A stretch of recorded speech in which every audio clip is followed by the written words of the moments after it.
turns out that what you eat can either make you burn fat and have great energy. I choose that, right? Yes, or yes. it can make you store fat and have bad energy.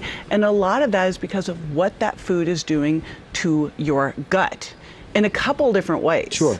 Now, one is your gut microbiome that you mentioned before, and we need to dig into that. And then also, the one that I discovered first was leaky gut. Yeah, tell us about leaky gut. Yes. People at home are watching, they're like, you have no idea what is the gut just leaking out big stuff. It's not really that simple, is it? No, it's not. And again, what I did early on was I was using an elimination diet. That's where you pull certain foods out because people were coming in and complaining about gas and bloating and joint pain and headaches. And I was pulling out the most common food culprits. And what I found was these foods, actually, when you pulled them out, all those terrible things went away really quickly, like in a matter of days, but they also lost weight effortlessly. And it's because your gut should be semi-permeable. As almost a side effect, right? A side effect. If you listen to what you're saying, they couldn't tolerate foods, but as a side effect, they lost weight. Go ahead. So we were doing that through testing, and what I kind of realized is the same foods kept showing up. They were gluten and dairy and eggs and corn and soy and peanuts, and then sugar and artificial sweeteners for a different reason. But the same foods kept showing up in the testing. We'd pull them out, and the side effect was weight loss. It was crazy. So it turns out that your gut can become more permeable than it should be, right? And when it does that, these foods get out into circulation, your body goes, oh my gosh, what is that doing there? And launches an immune attack. And not only can it trigger those symptoms I talked about, but it can also cause inflammation and cause you both to gain weight, but also crave the very foods that are hurting you. That's exactly right. So for those of you who are following along, there's a one cell layer thick. And so on one side is poop, on the other side blood. So as JJ said, if you've got little holes in them, little tiny holes you can't see, I can't see through an endoscopy, then you get little products of these bugs that go through.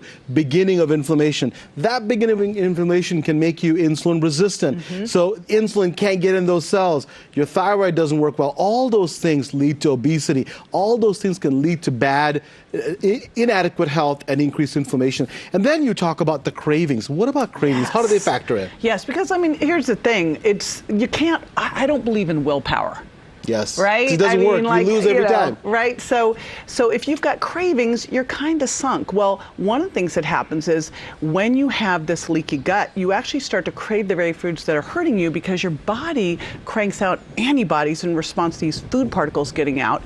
And if you're not eating the food, those antibodies are like, well, where is it? So you start to crave the very food that's hurting you. Now, extend that out to the whole gut microbiome, which, as we know, our gut's a big producer of serotonin. If your gut's not working well, serotonin's lower, which means you're going to start to crave more sugar. Correct. And if things are off in your gut, you might have an overgrowth of fungal, like candida. And if you do that, that also makes you crave sugar and carbs. And this whole idea about the brain-gut axis. So, you know, there's a big nerve called the vagus nerve, connects your brain to the gut. And as JJ said, if your gut is not healthy, if your microbiome is not healthy, as one part of it, then you're getting signals to the brain. When you eat these simple sugars, it's the same reaction as cocaine, right? When you take some cocaine, the dopamine in your body, in your brain gets excited, depleted. The same thing happens with sugar. So of course you're craving more of them. And then on top of that, the bad bugs that you have also make you want to take the sugar. So it's a vicious cycle that goes again. It's so crazy. The more sugar you eat, the more you feed those bad bugs, and the bad bugs want more sugar, and on we go. And also, what happens when you eat sweet? What do you want? More sweet. More sweet. Yes. Right? Yes. So, what do you think that the most common dangers to gut health today is? And this is the challenge. Yes. Because someone will say, well, you know, I don't have that leaky gut, right? And then you start to go, well, you know, do you have any gas and bloating, headaches, fatigue, brain fog, food cravings, belly fat, you can't lose weight? And it's like, check. Yes, you got the leaky gut. challenge is that the key biggest thing that's going to hurt your gut is stress. I keep wondering when they do these studies where they take the group that is stressed and the group that isn't stressed, where is that? Exactly. That doesn't seem to exist, right? Everybody is, right? You know? So you've got stress as a key player because it makes your gut more permeable.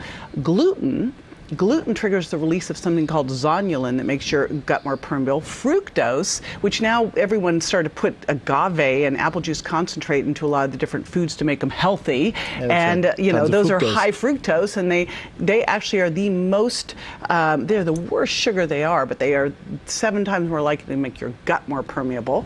And then a lot of these different GMO foods, the artificial sweeteners. So you look at this go, and of course medications, let's not forget all the antibiotics and things like that. So you just have a mess of things that are really in everyday